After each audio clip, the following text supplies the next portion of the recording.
Siapa yang tidak kenal Pulau Madura? Pulau dengan penduduknya yang ramah dan sopan serta banyak keunikan di dalamnya. Belum lagi banyaknya potensi wisata di dalamnya seperti Kerapan Sapi, Pantai Camplong di Sampang, Masjid Syehonamoh Kolil di Bangkalan dan potensi wisata lainnya di Kepulauan Sumeneb yang tidak kalah dengan tempat wisata lainnya. Namun ada baiknya jika kita mengetahui terlebih dahulu asal-muasal Pulau Madura hingga sekarang menjadi sebuah pulau yang didiami oleh banyak orang dan berikut adalah ceritanya. Sebelum kita bahas, perlu diinformasikan bahwa channel ini akan membahas seputar sejarah dunia. Jika topik ini cocok untuk kalian, jangan lupa untuk tekan tombol subscribe dan nyalakan loncengnya agar tidak ketinggalan jika ada video baru dari channel ini. Diceritakan bahwa Pulau Madura ini bermula terlihat oleh pelajar-pelajar pada zaman purbakala sebagai pulau yang terpecah-pecah sehingga merupakan beberapa puncak-puncak tanah yang tinggi, yang sekarang menjadi puncaknya bukit-bukit di Madura, dan beberapa tanah datar yang rendah apabila air laut surut kelihatan dan apabila air laut pasang tidak kelihatan ada di bawah air. Puncaknya puncak yang terlihat itu diantaranya yang sekarang disebut Gunung Geger di daerah Kabupaten Bangkalan dan Pegunungan Pajudan di daerah Kabupaten Sumeneb. Diceritakan bahwa pada zaman purba ada suatu negara yang bernama Negara Mendangkawulan yang di dalamnya terdapat sebuah keraton yang bernama Gilingwesi. Rajanya bernama Sang Hyang Tunggal. Menurut dugaan orang Madura dikiranya ada di suatu tempat di dekat Gunung Semeru di dekat Puncakala yang bernama Gunung Bromo. Zaman tersebut kira-kira sekitar tahun 929 Masehi. Raja tersebut mempunyai seorang putri yang masih gadis. Pada suatu hari, putri tersebut bermimpi kemasukan rembulan dari mulutnya terus masuk ke dalam perutnya dan tidak keluar lagi. Setelah beberapa bulan setelah kejadian itu, putri tersebut menjadi hamil dan tidak ketahuan siapa ayah dari calon bayi tersebut. Beberapa kali ayahnya bertanya tentang sebab musababnya, tapi putrinya sama sekali tidak menjawab karena ia pun juga tidak mengetahui apa yang telah terjadi pada dirinya. Raja tadi amat marah dan memanggil patihnya yang bernama Pranggulang.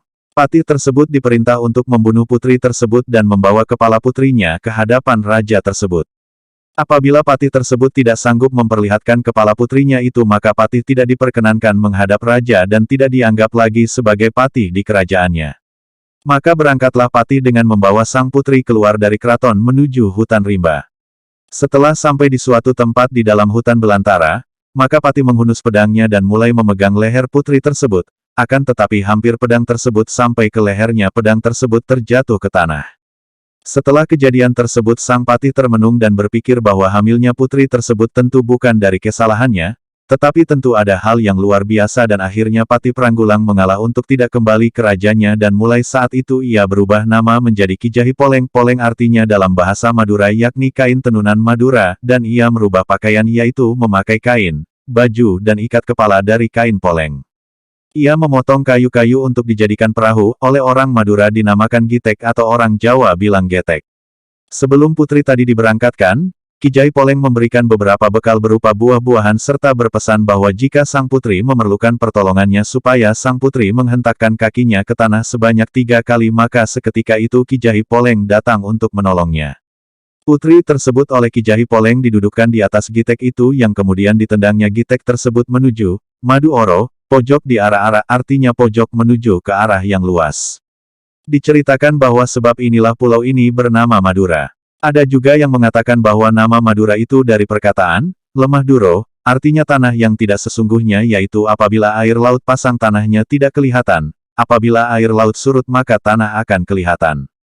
Singkat cerita gitek tersebut terdampar di Gunung Geger, di situ asalnya tanah Madura, dan memang menurut babat-babat apabila ada yang tertulis perkataan tanah Madura, maka yang dimaksudkan adalah Kabupaten Bangkalan juga termasuk Kabupaten Sampang. Sedangkan apabila ada yang menyebutkan daerah-daerah di sebelah timur dari daerah-daerah tersebut maka dimaksudkan adalah Kabupaten Sumeneb atau Sumekar atau Sumanap dan dituliskannya Pamekasan. Pada suatu ketika perut sang putri mulai terasa sakit seolah akan menemui ajalnya, di situ ia menghentakkan kakinya ke tanah 3 kali guna meminta pertolongan Ki Jahi Poleng. Maka seketika itu Ki Jahi Poleng datang dan ia pun bilang bahwa sang putri akan segera melahirkan. Tidak lama kemudian lahirlah seorang anak laki-laki yang roman mukanya amat bagus yang kemudian diberi nama, Raden Segoro. Segoro artinya lautan. Keluarga itu menjadi penduduk pertama di Madura. Setelah itu Ki Jahi Poleng menghilang lagi, tetapi ia sering datang mengunjungi sang putri dengan membawa makanan atau buah-buahan. Diceritakan bahwa perahu-perahu orang dagang yang berlayar dari beberapa kepulauan di Indonesia apabila pada waktu malam hari melalui lautan dekat tempatnya Raden Segoro tersebut, maka mereka melihat cahaya yang terang seolah-olah cahaya rembulan, maka mereka akan berhenti untuk berlabuh di tempat itu geger Madura dan akan membuat selamatan makan minum di situ serta memberi hadiah kepada yang bersahaja itu. Setelah berumur 2 tahun Raden Segoro sering bermain-main di tepi lautan, dan pada suatu hari dari arah lautan datanglah 2 ekor naga yang amat besarnya mendekatinya. Dengan ketakutan, maka Raden Segoro berlari sambil menangis dan menceritakan kejadian tersebut kepada ibunya. Merasa khawatir takut anaknya dimakan ular naga tersebut, maka ibunya memanggil Ki Jahi Poleng.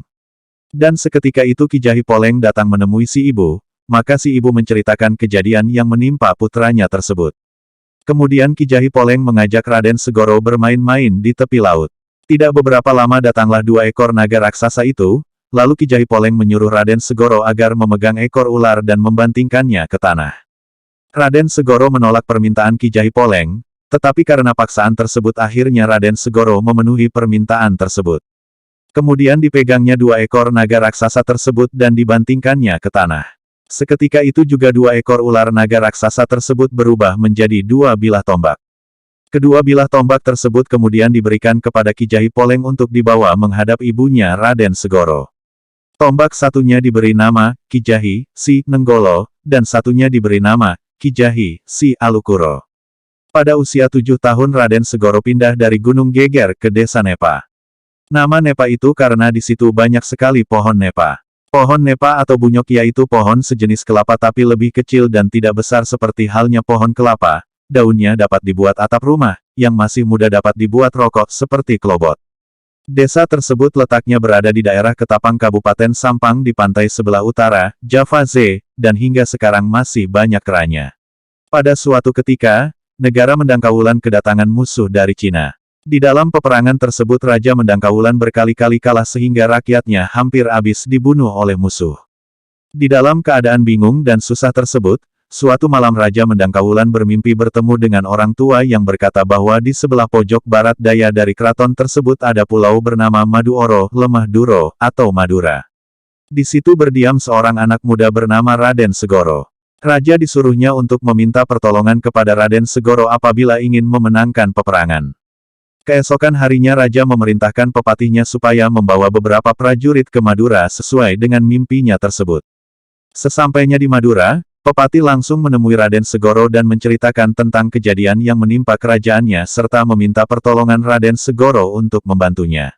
Dan juga meminta izin kepada ibunya agar ibunya mengizinkan putranya untuk membantunya. Si ibu memanggil Ki Jahi Poleng untuk mendampingi Raden Segoro guna membantu peperangan raja itu dari serangan musuh Cina. Kemudian berangkatlah Raden Segoro, Ki Jahi Poleng serta pepatih dan prajuritnya menuju keraton Mendangkawulan dengan membawa pusaka tombak Ki Jahi Nenggolo.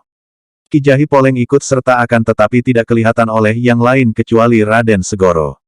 Dan sesampainya di negara tersebut, Raden Segoro langsung berperang dengan tentara Cina dengan didampingi oleh Ki Jahi Poleng.